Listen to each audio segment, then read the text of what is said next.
Olá pessoal, hoje eu vou falar de um tema muito interessante de ser abordado que trata do jeitinho brasileiro em relação à ocorrência policial. Imagina a seguinte situação, né? O policial está numa blitz, passa um veículo, o policial manda esse veículo encostar.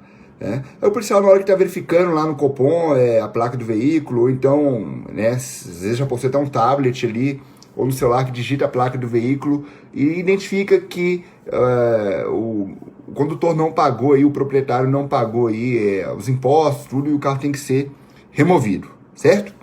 E essa pessoa, ela tenta dar um jeitinho para que isso não aconteça. Eu estou dando um exemplo como uma ocorrência aí de trânsito, infração de trânsito, mas nada impede que seja qualquer outra situação, né, que o policial tem que tomar providência e as pessoas venham exercer influência, tá?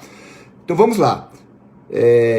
Imagine que nessa situação, né, o motorista, ele se identifica como uma autoridade, ou então como um superior hierárquico, ou então como uma pessoa que exerce uma função pública, né, um cargo público, e tenta utilizar-se daquilo para que não sejam tomadas providências. Né? Ah, eu sou fulano de tal, né? É irritante, né, quando a pessoa fala que não sabe com quem está falando, que ela é fulano de tal. É péssimo, péssimo, horrível, né? Eu mesmo fui abordado 4 vezes por policiais, né, em blitz e na rua, mandaram parar, eu encostei e não falei que eu era juiz, tá? Só no final da abordagem, em algum desses casos que perguntaram a minha profissão, eu falei, mas falei que pedi que continuasse a abordagem, né? Que terminasse de verificar o veículo, né? Mas em momento algum me identifiquei como juiz, né? A não ser do pedido deles, né? Mas vamos lá. Então, nesse caso, né, que a pessoa se identifica como um funcionário público e tenta, né, que as medidas não sejam tomadas, pratica crime de abuso de autoridade, previsto no artigo 33, parágrafo único da Lei de Abuso de Autoridade. Então, nesse caso, o policial deve dar voz de prisão e conduzir a delegacia por esse crime, tá? Mas podem existir outras duas situações. Imagine que a pessoa não falou nada, né, seja autoridade ou não, e um terceiro, né, liga para o policial: fulano de tal é meu amigo, não faz nada não, é gente boa, trabalhador, cara honesto, né? Libera ele aí na blitz. Aí o policial, né, em razão desse pedido de terceiro, ele deixa de tomar uma providência. Aí você vai pensar de cara, ou muitas pessoas pensam de cara: prevaricação, errado, pratica o crime de corrupção passiva privilegiada, artigo 317, parágrafo 2º do Código Penal Comum, e artigo 308, parágrafo 2º do Código Penal Militar. Ou seja, se for militar, né, vai incidir no artigo 308, parágrafo 2º do Código Penal Militar. Se for civil, às vezes um agente de trânsito, artigo 317, parágrafo 2º do Código Penal Comum.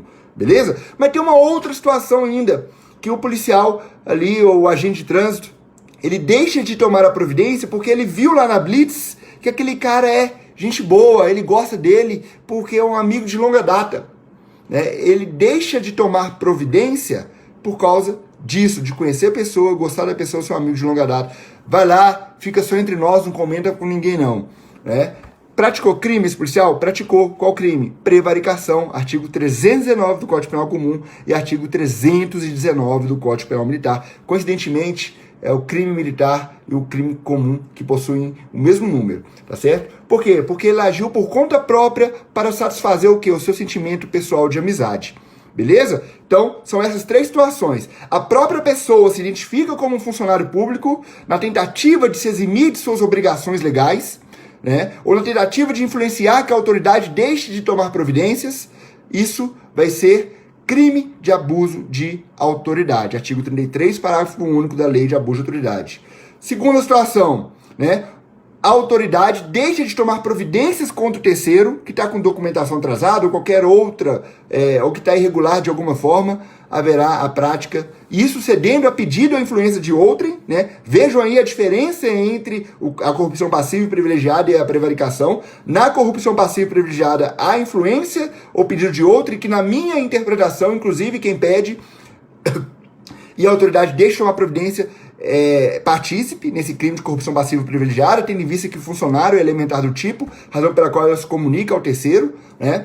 Então, quem pede e quem deixa de tomar providência nessa situação, né, pratica o crime de corrupção passiva privilegiada, certo? E a prevaricação, quando o próprio policial ou agente de trânsito quando a própria autoridade, por conta própria, ela deixa de tomar providência, tá certo? Para satisfazer sentimento pessoal, às vezes por uma amizade, ou por algum outro motivo, ainda que seja um motivo nobre, tá certo? Agora um detalhe, se a própria pessoa que pede para que não haja providências, e essa pessoa que pediu não é autoridade, ela vai incidir em abuso de autoridade? Obviamente que não, né? É um requisito para praticar crime de abuso de autoridade que seja funcionário público, a não ser que haja a participação de um particular junto de um funcionário público, tá certo? Mas nesse caso em que a pessoa pediu um particular para que o policial, ou autoridade de trânsito, ou autoridade, ou uma outra autoridade qualquer não tomasse providências, haverá também aí o crime de prevaricação, tá certo? A pessoa vai estar atuando aí para satisfazer sentimento pessoal ou interesse pessoal, tá certo? Isso tem que estar comprovado aí no processo. Beleza? Então são essas 3 situações que o policial pode se deparar na rua, né? Esse vídeo é muito interessante, compartilhe, né, com seu colega aí que trabalha na rua e quem possa passar por essa situação aí para que possa fazer a tipificação correta, tá certo? Um grande abraço e até a próxima.